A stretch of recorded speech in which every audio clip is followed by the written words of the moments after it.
Olá, pessoal, sejam bem-vindos a mais um episódio do nosso podcast Ponto Saúde, o seu ponto de encontro com a sua saúde. E hoje, em homenagem ao mês de junho, que é um mês de conscientização à infertilidade, trouxe aqui dois convidados incríveis, a doutora Vanessa e o doutor Pedro. A doutora Vanessa, então, é médica ginecologista que trabalha com reprodução humana e o doutor Pedro, médico psiquiatra. Hoje vamos falar, então, sobre a relação das emoções e a fertilidade. Bom, doutora Vanessa, a fertilidade, então, ela é uma questão que envolve diversos casais ao longo do Brasil. E eu queria que trouxesse um pouquinho os dados sobre infertilidade na população brasileira. Como é que é em relação a percentuais, né? Como é que é para ti no consultório também receber esses casais? Em primeiro lugar, muito obrigada pelo convite. É um prazer conversar com você sobre esse assunto. Fico muito feliz que cada vez mais a gente fale sobre isso. Antigamente isso era um tabu, os casais viviam essa dor, esse sofrimento sozinhos. Então, acho muito importante a gente tornar esse assunto mais leve, conversar sobre isso. Então, a infertilidade atinge mais ou menos 15% dos casais. Então, se a gente for ver, isso é muita gente. Sim. Né? Então, quando que a gente pensa que a gente deve procurar atendimento, procurar ajuda? A gente conceitua a infertilidade como um ano de tentativas sem sucesso. Então, aquele casal que vem tentando, que não usa nenhum método contraceptivo, que mantém relações no período fértil e não engravida depois de um ano. Recentemente, o conceito de infertilidade ele se tornou um pouco mais inclusivo. Então, casais que precisam, por exemplo, de doação de gametas, então, casais homoafetivos também são considerados hoje inférteis, porque precisam de um gameta doado, enfim. Mas aqui acho que a gente vai conversar muito mais sobre os casais que estão tentando em casa, né? Então, seria um ano de tentativas sem sucesso. Então, aí a gente tem que tentar entender o que está acontecendo. E o que é bem importante? É entender que mais ou menos 30% das causas vão ser femininas, 30% das causas vão ser de origem masculina, mais ou menos 20, 30% mista, então a gente encontra alguma alteração nos dois parceiros, e a gente tem aí 10 a 15% de infertilidade sem causa aparente, em que a gente não encontra realmente um problema. Então, para entender que é importante a gente investigar os dois, né? Sim. O casal entrar nessa história para entender o que vem acontecendo. Perfeito. E quando a gente pensa assim em saúde mental nesse processo, doutor Pedro, a gente encontra nos casais muitas vezes com esse processo, né, de ir tentando e não conseguindo, né, tendo as tentativas e falhas. Isso com certeza mexe, né, com toda a questão de saúde mental do casal, da mulher, do homem. Como é que tu encontra isso no consultório, assim? Com certeza. Então, passar por um processo, né, um diagnóstico de infertilidade ou o próprio processo conceptivo, que talvez seja um pouquinho mais longo, pode ser ansiogênico, pode ser frustrante, a gente pode lidar com expectativas, né? E a gente percebe... Hoje em dia existe muita informação, né? A gente tem muito contato com informação, mas a gente percebe, enfim, do dia a dia com pacientes, até mesmo com amigos, rodas de conversa. Agora vamos ter filho. Né? Como se fosse algo, ligar uma chave e vai acontecer. E a gente sabe que tem todo um processo biológico envolvido, né? Então, existe uma ligação muito bidirecional, né? Sim. Não conseguir, muitas vezes, pode ser estressante e um fator de risco para o desenvolvimento de sintomas de ansiedade, de depressão, assim como passar por um processo de estresse importante, que pode estar associado com pressão social ou até mesmo uma questão de autocobrança, tende a ter toda uma resposta biológica que vai muito contra os processos biológicos de fertilidade, né? Hiperativação de eixo hipotálamo, hipófise, adrenal, uma resposta adrenérgica que existe no estresse, tende a diminuir a estimulação central sobre as gônadas, né? Então, isso tanto para homens quanto para mulheres tende a diminuir a chance de fertilidade durante processos de estresse importantes. Perfeito. Normalmente, as mulheres passam a vida com aquele medo da gestação na adolescência que perdura até o início da idade adulta, né? A gente fica com aquele medo da gravidez na adolescência como se fosse muito fácil engravidar. Então, a gente morre de medo de engravidar e pensa, bom, quando eu quiser, vai acontecer facilmente. E quando a pessoa descobre que não é tão fácil assim, é o primeiro... Primeiro choque. É o primeiro choque. Então, realmente, esse processo pode ser muito duro. Sim, perfeito. E... Vanessa, os pacientes quando chegam para ti no consultório, né? Elas já chegam com...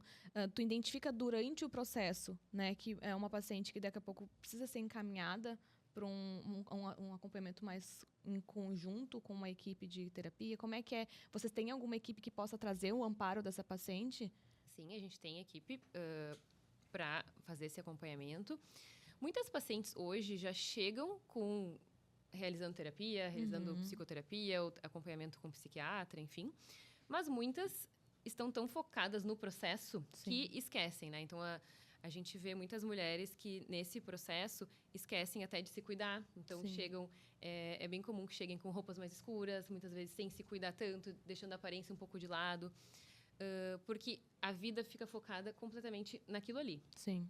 Então, muitas vezes, o casal para de planejar viagem, para de planejar fazer planos, porque, vai que eu esteja grávida naquele mês, então a gente não vai viajar. E nisso, às vezes, vai passando 1, 2, 3 anos, uma vida meio parada só nesse processo, né? Nas tentativas, nos tratamentos.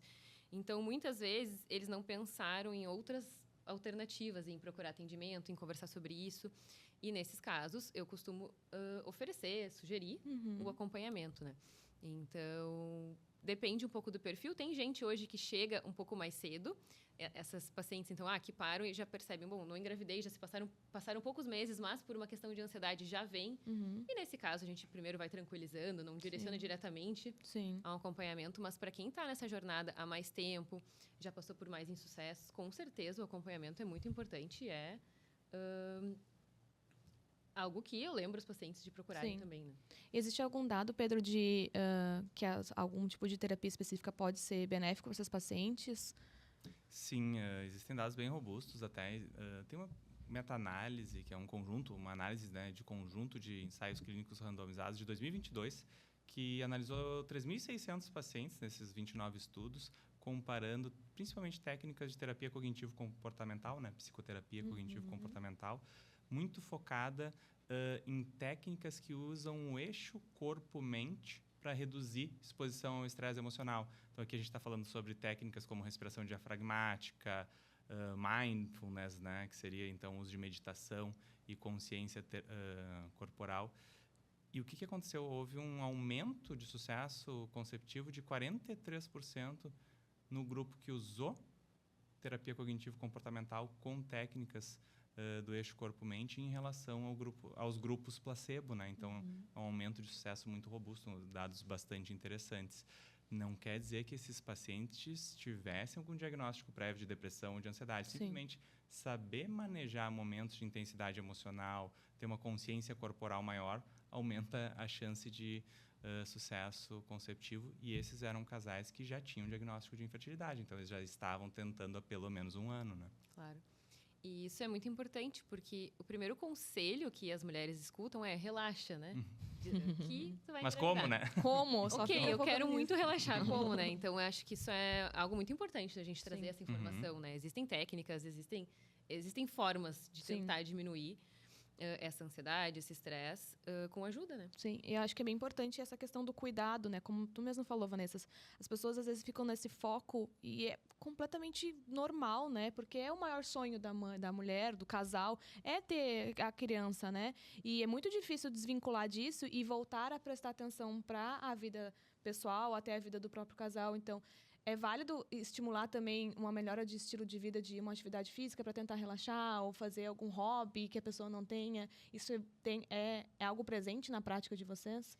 Sim, eu tento lembrar o casal de se cuidar, né? Sim. Cuidar da relação, porque, assim, de novo, muitas vezes o relacionamento vai ficando de lado também, né?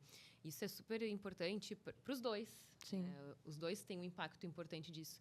Durante tratamentos, por exemplo, de indução da ovulação, em que a gente usa medicação para o paciente ovular e orienta os dias de ter relação. Acaba ficando super mecânico, né? Hoje é o dia de ter relação. Aí a mulher enlouquece o homem, vai trocar plantão, vai trocar trabalho, porque hoje é o dia. Sim. E o homem fica ali, meu Deus, para o homem é muito difícil, porque a mulher consegue ter uma relação facilmente. O homem precisa ter ereção, e daí muitas vezes começa a ter dificuldade até de ereção e outras situações envolvidas pelo estresse envolvido no tratamento. Eu até tenho um casal, eu já te contei essa história, que eles estavam nesse processo de indução da ovulação e eles calcularam ali quando que seria o momento, né, das relações e decidiram viajar. Marcaram um hotel, viajaram, eu achei maravilhoso, sensacional. Então, assim, focados no tratamento, mas focados também em achar um momento de lazer e, enfim, prazer a dois para eles, né? Então... isso é uma coisa que a gente tem que cuidar, sim, essa questão do estresse nesse processo do tratamento. Sim. Porque quando a gente pensa em estresse, e aí tu pode explicar um pouco melhor sobre as vias biológicas que a atividade física e melhor estilo de vida pode levar ao estresse, né? A melhora do estresse, né? Não, isso com certeza, mas ia só fazer um preâmbulo aqui com o que a Vanessa trouxe, algo que é para ser o extremo da conexão íntima do casal, né? O ápice de realmente formar uma família, pode se tornar algo extremamente estressante, envolvendo várias emoções do afeto negativo, né? Ansiedade, frustração, tristeza. Claro. Então, é um processo de conexão muito importante. Com certeza, né? As principais, né? Prática de exercício físico aeróbico, sono adequado, regular, alimentação saudável, contato social positivo. Todas essas técnicas que a gente chama de medicina do estilo de vida, elas tendem a diminuir a exposição ao estresse emocional de diferentes formas, né? Então, o exercício físico ele faz toda uma regulação das beta-endorfinas, sensação prazerosa, regulação serotoninérgica, dopaminérgica, e ele também acaba auxiliando muito na metabolização de várias substâncias que podem ser neurotóxicas e que acabam prejudicando o processo de resiliência emocional. Então, quando a gente faz exercício físico, parece que a gente acha a luz de várias respostas, né? Se sente melhor emocionalmente, consegue tolerar mais as situações estressantes, assim como todas as outras questões que a gente viu aqui, a alimentação saudável, o sono adequado, né? É extremamente importante, um dos grandes responsáveis, né, pela disponibilidade de BDNF, toda a resiliência emocional que a gente precisa. Se a gente for passar por algo estressante, dormindo pouco, sem fazer exercício físico, frustrado, estressado, a resposta emocional vai ser muito intensa e é o que gera as brigas, muitas vezes, né? E a diminuição da conexão entre o casal, né? Perfeito.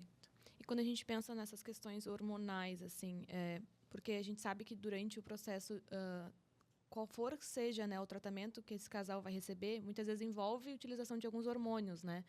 E, às vezes, as pacientes também saem da pílula, que é um tipo de hormônio que a mulher não tem a oscilação hormonal tanto quanto a gente tem quando não está usando pílula.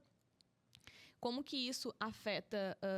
Existe alguma relação desses hormônios com a própria, uma questão mais biológica e fisiológica que podem alterar alguma química cerebral? Porque eu vejo que acho que muitas mulheres podem se culpar achando que eu tô ficando louca, né? Isso aqui é coisa da minha cabeça. E que não, que pode ser um processo que seja um processo fisiológico por uma alteração hormonal. Então, como é que funciona essa questão dos hormônios que podem ser envolvidos, né? E são necessários no processo de tratamento? Durante todo o nosso ciclo, né, menstrual, então entre uma menstruação e outra, a gente tem diversas oscilações hormonais. No início do ciclo, logo após a menstruação, o estrogênio começa a subir, que é um hormônio que faz a gente se sentir muito bem, mais disposta, mais ativa, consegue resolver problemas melhor. E perto da ovulação, um momento também de liberação hormonal em que a mulher tem mais desejo sexual, mais vontade de ter relação, porque é o corpo realmente pensando em engravidar. Sim. Depois da ovulação, que a progesterona começa a subir, começa uma sensação mais de inchaço, irritabilidade, dor na mama. E aí, depois, quando os hormônios todos caem, porque não engravidou, né? E a gente vai menstruar de novo, aquela sensação de desamparo, de tristeza. Então, pensa que todo mês isso vai acontecendo naturalmente em quem não usa métodos que bloqueiam o ciclo. E claro que isso pode ser ainda mais intenso para quem está passando por uma dificuldade, né? Então, ali, passou pelo aquele início, ok, vamos tentar. Tenta? Não. Começa a chegar perto da menstruação, faz um teste negativo. Bom, já está com oscilação hormonal, já está com os hormônios baixando. Vem mais o negativo, bom, explode. Né? Então, é natural que mais perto da menstruação a mulher esteja mais triste, mais chateada. E claro que associado a um negativo, tudo vai ficar ainda mais intenso. Então, são alterações que fisiologicamente nos afetam muito. Sim. E que podem ser mais intensas durante esse processo todo. Sim. Essas alterações emocionais que a gente percebe durante o ciclo, elas estão muito associadas com a regulação que o estrogênio exerce sobre as sinapses serotoninérgicas, né? O estrogênio ele é um grande regulador da comunicação neuronal serotoninérgica. Ele aumenta a expressão do receptor serotoninérgico, ele diminui a recaptação de serotonina da fenda sináptica, então a serotonina fica ali mais tempo para efetivamente transformar aquela sinapse numa sinapse serotoninérgica e efetivar a comunicação neuronal. E isso faz com que a gente tenha uma conexão serotoninérgica melhor durante esses processos do ciclo em que o estrogênio está mais disponível. A serotonina ela é muito responsável por regulação emocional, ela diminui a intensidade das emoções do afeto negativo, tipo ansiedade, tristeza, raiva, irritabilidade.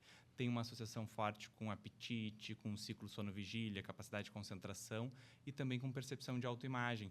Então, quando na segunda parte do ciclo cai a disponibilidade de estrogênio, a autoestima vai lá para baixo, vem desregulação emocional. Pessoas que têm maior sensibilidade a isso podem passar por emoções bem intensas, né? Aquela questão de subitamente se intensificar a emoção e chorar por algo mais que talvez não fosse tão tocante emocionalmente, está muito associado com essa diminuição da disponibilidade de estrogênio e desregula um pouco a função serotoninérgica. É muito importante que os pacientes saibam disso. Claro. E que a própria psicoeducação, que essa oscilação vai ocorrer, nos faz identificar esses gatilhos, né?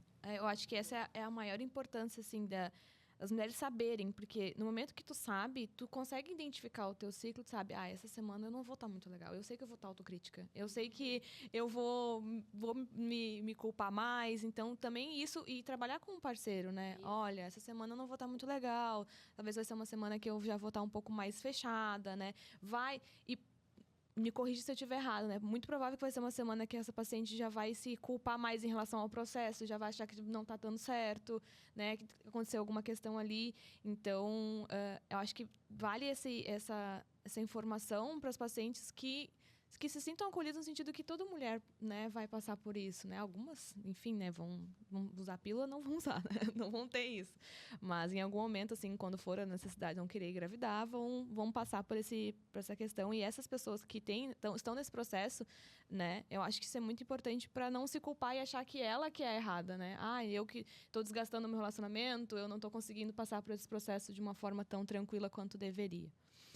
E eu queria trazer um pouquinho sobre a parte masculina da fertilidade, né? Porque eu acredito que isso ainda é um pouco um tabu para os homens, ainda é uma questão mais, não sei, um tanto mais pesada, mas eu acho que um pouco mais difícil para eles entenderem, né? E eu queria te perguntar se tu identifica no consultório assim uma maior dificuldade dos homens não aceitarem, mas assim até quererem investigar a sua fertilidade.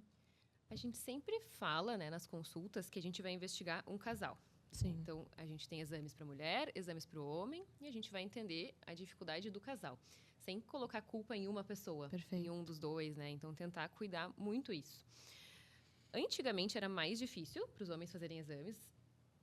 Noto que hoje a gente tem falado tanto sobre isso que ficou um pouco mais fácil, mas ainda existe um pouco de resistência em alguns casais, em alguns parceiros, para realizar o exame. Para os homens, muitas vezes, a questão da infertilidade, de uma dificuldade, mexe um pouco com a sensação de masculinidade. Sim. Isso não é tão presente na mulher. A mulher, claro, se sente frustrada, triste, mas não se sente menos mulher pela dificuldade de engravidar. E para os homens, às vezes, isso acontece. Então, mas noto também que tem sido cada vez mais raro o parceiro não aceitar fazer exame, não concordar em investigar. Acho que isso que a gente tem de mais informação, a gente falar mais sobre isso, tem tornado isso mais fácil, né? Mas, às vezes, existe, sim, uma resistência na investigação. Sim. Porque, no geral, o homem até... para a saúde, no geral, o homem já tem uma maior dificuldade, né? Acho que o Pedro pode falar um pouco mais sobre isso. Os homens acessam muito menos os serviços de saúde em geral, né? E isso realmente da questão da masculinidade, do contato com essa questão de talvez não ser efetivo, não dar certo, né? Certamente afeta bastante a autoestima relacionada a um processo de concepção e trabalhar com a fertilidade do casal. Mas os homens fogem muito dos médicos, em geral. É muito comum que exista uma resistência em geral, né? Masculina para processos de saúde. Isso vem diminuindo, né? Mas a gente observa ainda que as mulheres acessam muito mais os serviços de saúde, têm um cuidado com a saúde muito mais. A mulher é acostumada a ir ao ginecologista uma vez ao ano, né? Existe a prevenção do câncer do colo do útero, então é acostumada a ir ao médico todo ano. Então, e é algo que inicia na adolescência e que se torna permanece, natural, né? O homem demora mais, né? A ir à consulta, por mais que a gente recomende que faça uma consulta na adolescência, na idade adulta, enfim, existe uma resistência maior, né? Sim, perfeito. E em questão de, pensando assim na saúde emocional do homem, o homem tem alguma resistência a... Não dizer resistência, assim, mas existe alguma dificuldade de acessar suas emoções num período de estresse, por exemplo, durante um processo de tentar engravidar? Isso pode acontecer, sim, né? Eu entendo que muito do que a gente fala aqui vale tanto para a infertilidade masculina quanto feminina, Sim. e como a gente falou, muitas vezes, né, existe, na verdade, uma incompatibilidade fisiológica do casal. E sim, por toda uma questão assim até de um pouco de preconceito, né? De que o homem toque mais suas emoções, fale mais sobre sentimentos e até realize um tratamento psicoterápico. Muitas vezes a gente nota que existe uma menor busca por isso. Assim como, em função da difusão da informação, isso vem diminuindo muito em termos de preconceito e evitação, né? A gente sabe que psicoterapia é um tratamento bastante eficaz e validado. A gente sabe que a grande maior parte das pessoas que são, entre aspas, muito bem-sucedidas na vida fazem psicoterapia, sabem trabalhar com as emoções. Então, o homem muitas vezes é muito ligado à performance, não ao sentimento. Mas quando a gente traz isso para a mesa, que ao saber lidar com as tuas emoções, a tua performance em geral no trabalho ou outros aspectos da vida tende a ser melhor. E eles sentem isso, né? Quem faz psicoterapia tende a se tornar uma pessoa muito mais resiliente, né? Nas situações de estresse. Então, as pessoas que fazem sentem o benefício e tendem a manter. Mas existe uma resistência inicial maior do que nas mulheres. E nesse caso, a psicoterapia, ela vai ser indicada para o casal de forma a cada um seguindo a sua linha, porque vai ter cada um as suas questões. A psicoterapia de casal, ela trabalha muito comunicação, conflitos específicos do casal, mas quando existe algo específico, ou um diagnóstico, ou uma exposição ao estresse mais intensa, individual, pode-se fazer as duas coisas, né? Terapia de casal, aconselhamento e terapia de casal, mas também psicoterapia individual, ou se for necessário, né, uma avaliação médica, tratamento farmacológico também. E tu vê isso no consultório, assim, encaminhando, quando tu sente a necessidade de, assim, é um casal que vai se beneficiar, a psicoterapia, ela vai encaminhar os dois, assim, acho que é legal vocês procurarem, ou a gente tem aqui disponível. Na maior parte das vezes, eu recomendo mais para a mulher, pensando aqui, enquanto a gente conversa, eu noto que não afete os homens, né? Como a gente falou, afeta bastante, mas eu acho que a mulher sofre um pouco mais com o processo, com a dificuldade. Mas, quando identificado nos dois, também é recomendado para os dois, né? Mas eu acredito que, pensando mais na prática, costumo recomendar mais para os pacientes. Nunca indiquei terapia de casal. Não me lembro de alguma situação específica, mas mais para as mulheres, assim. Sim. Voltando àquela parte que a gente estava falando sobre mudanças de estilo de vida, né? O quanto o estilo de vida pode ser benéfico para a fertilidade, para a saúde emocional. Existe algum estilo de vida que as pessoas precisariam procurar ou tentar seguir para manter uma fertilidade legal, assim, para ajudar nesse processo? Isso é super importante, e essas coisas que a gente vai conversar é para o casal, de novo, né? A gente vinha falando que a mulher vai ao médico. Também, nesse processo das tentativas, a gente vê muitas vezes a mulher cuidando da saúde e o homem deixando meio de lado, como se ele não tivesse importância. E a qualidade do espermatozoide também é impactada pelo estilo de vida. Então, tudo isso que a gente vai conversar é para o casal, é para os dois. Então, para quem tenta engravidar, e de certa forma para todo mundo, seria importante manter bons hábitos de vida. Então, dormir é super importante, como tu trouxeste antes. Uma alimentação o mais saudável possível. A gente tem que ter um pouco de cuidado aqui, porque hoje se fala muito nisso, como se as mulheres tivessem que cortar tudo da alimentação para aumentar a chance de engravidar. E não é bem assim. E não é bem assim. É procurar ter uma alimentação saudável, com mais alimentos naturais, menos industrializados. Não é uma coisa assim também de outro mundo. Uma alimentação saudável, dormir bem, praticar atividade física e reduzir o consumo de coisas que a gente sabe que fazem mal. Então, o ideal é evitar tabagismo, então não pode fumar. O cigarro, ele diminui tanto para o homem a qualidade também do espermatozoide, como a gente vinha falando, quanto para a mulher aumenta a chance de gestação ectópica, gestação nas trompas, de aborto, de diversas alterações, antecipa a menopausa também. Então, assim, cigarro proibido para quem deseja engravidar. O consumo do álcool também deve ser reduzido. Isso, claro, também, por outro lado, para algumas mulheres, vai gerando, para alguns casais, um estresse muito intenso com esse cuidado. Então, a gente tem que cuidar para andar numa linha de saúde, né? Então, eu já tive paciente, não tomo nenhuma taça de vinho mais. Não, hoje, ok, tu pode tomar uma taça de vinho quando vai fazer uma janta. Sim. Vocês também podem ter esse momento de relaxamento. Agora, toda semana a gente toma uma garrafa de vinho. Ou toma uma garrafa de vinho, 2 garrafas de vinho por semana. Talvez. Sim. A gente tem que olhar um pouco melhor para isso. consumo é o mínimo possível de álcool para quem para quem deseja engravidar. E cuidar, então, cigarro, atividade física, alimentação, sono. O estilo de vida saudável é o que a gente busca para quem tenta engravidar e para os dois, para o homem e para a mulher. Perfeito. E quando a gente pensa em saúde emocional, o estilo de vida saudável também, né? Existe alguma relação com esses estilos de vida assim que sejam benéficos, que sejam maléficos, perdão, para a saúde mental? Com certeza, né? A medicina do estilo de vida ela está associada a uma melhora de saúde fisiológica, então vai ter impacto na saúde emocional, cardiovascular, fertilidade, né? Então a gente tem, na verdade, uma melhora uma melhora biológica do organismo como um todo, né? Além dessas 4 questões que a Vanessa trouxe, que são extremamente importantes para a promoção de um estilo de vida saudável, as outras 2 variantes da medicina do estilo de vida incluem técnicas de redução de exposição ao estresse, como que eu percebo o meu estresse emocionalmente, como que eu consigo lidar com ele.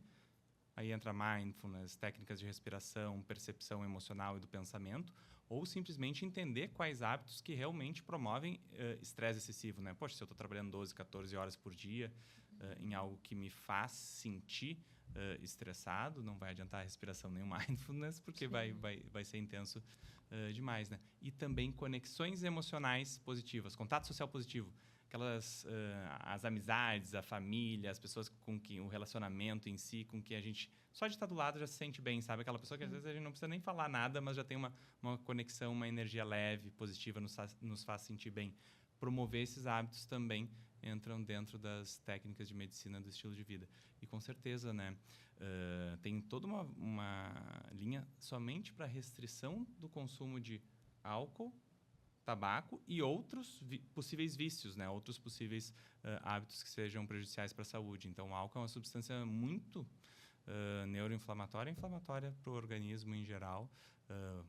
Tem um processo prejudicial importante para a fertilidade, mas também para a saúde emocional como um todo. E muito do que a gente percebe, assim, se o álcool está entrando como um possível alívio de estresse, talvez eu possa ter um problema, porque eu preciso aprender a lidar com o meu estresse ou qualquer outro processo emocional que seja desafiante para mim sem consumo de álcool, né?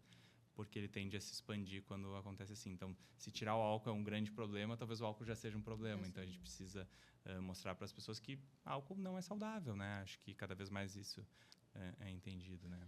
E, Vanessa, quando tu recebe uma paciente em consultório e tu identifica que é uma paciente que tem esses vícios, né, esses hábitos que são já comprovadíssimos, que tem um dano, né, à saúde da fertilidade. Por exemplo, uma paciente chega com... me corrijam, o cigarro e o álcool, eles têm o mesmo nível de vício? Acho que daí tu pode responder, Pedro. Porque tem esse tabu de que o álcool, as pessoas, eu não sei, elas não conseguem identificar tanto quanto o cigarro, a pessoa, eu sou fumante, né? O álcool, se uma pessoa bebe todo dia, quando que o álcool vira um problema? É quando tu não consegue ficar sem ele?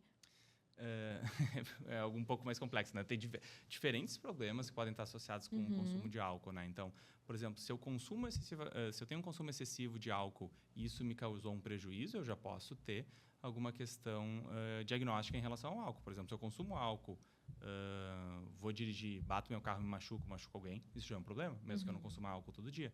Seja um processo de intoxicação, uso intenso do álcool, que levou a prejuízo da minha vida ou de outras pessoas, né? Quando a gente fala sobre essa dependência química ao álcool, a gente está falando sobre aquela síndrome de abstinência e dependência clássica, em que eu consumo com uma maior frequência e quando eu não consumo eu tenho sintomas de abstinência que são principalmente sintomas ligados à hiperexcitabilidade cerebral. O álcool é um depressor do sistema nervoso central.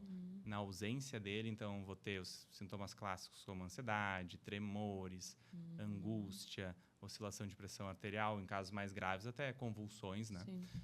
Então, não é somente o consumo de álcool diário que pode ser um problema, mas uma relação com álcool em termos de intoxicação, uso em binge, uso em excesso quando consumo, ou até os prejuízos que ele pode causar após consumir, né? Sim, eu pergunto isso porque se chega uma paciente para ti no consultório, tá? Que tem esse consumo mais excessivo, tanto de álcool, ou um paciente fumante. Como é que é uma abordagem? É a recomendação antes de retomar ou iniciar um processo de tratamento, né? Ou enfim, para a fertilidade. É tentar desvincular desses vícios? Como é que é lidado isso em consultório? Sim, a gente O papel do médico é informar e, claro, o paciente também tem o seu papel de o que ele vai fazer com essa informação, né? Mas cigarro sempre recomendo, por diversas questões, até pela gestação depois. Sim. Que vai ser, assim como o álcool, né? Na gravidez ele é 0.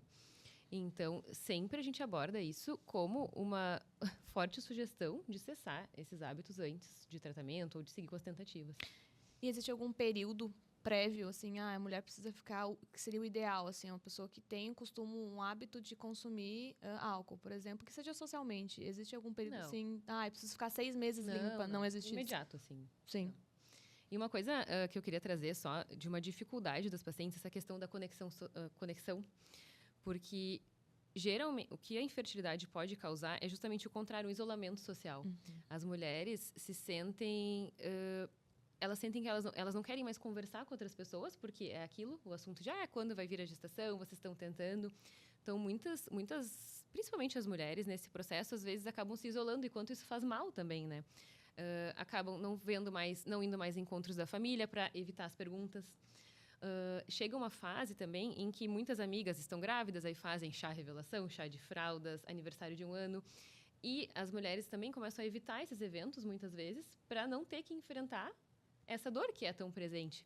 Então, isso afeta tanto a qualidade de vida dos casais, e aqui, mais claro, das mulheres, que é com quem eu acabo conversando mais, porque justamente é algo super importante para a nossa qualidade de vida, que é a conexão. E muitas mulheres vão perdendo isso. Então, como é importante tentar encontrar algum lugar seguro, uma amiga com quem consiga conversar sobre isso, ou até mesmo terapia, que seja um lugar em que ela consiga conversar sobre isso.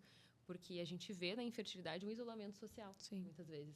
Evitar o encontro para evitar falar sobre isso, abordar esse assunto. Sim, acaba virando um processo muito solitário, né? Muito solitário. Perfeito. Vocês têm alguma coisa mais que gostariam de trazer para a mesa? Se quiserem aí vender o arroba de vocês, vender não, é brincadeira. Mas falar para o pessoal. Conversou bastante, né? Acho que a gente falou tudo que era mais importante sobre o assunto. Para quem quiser me seguir, então, é o doutora.Vanessa Trindade.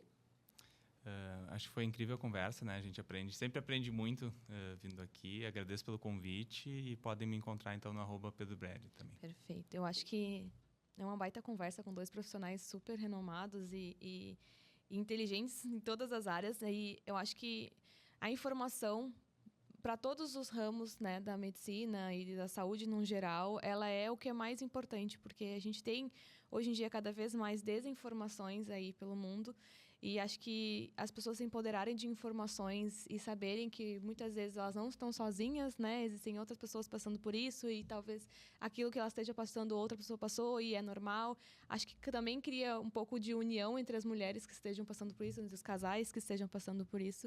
Então, muito obrigada pela conversa de hoje e até mais, pessoal. Encontro vocês no próximo episódio.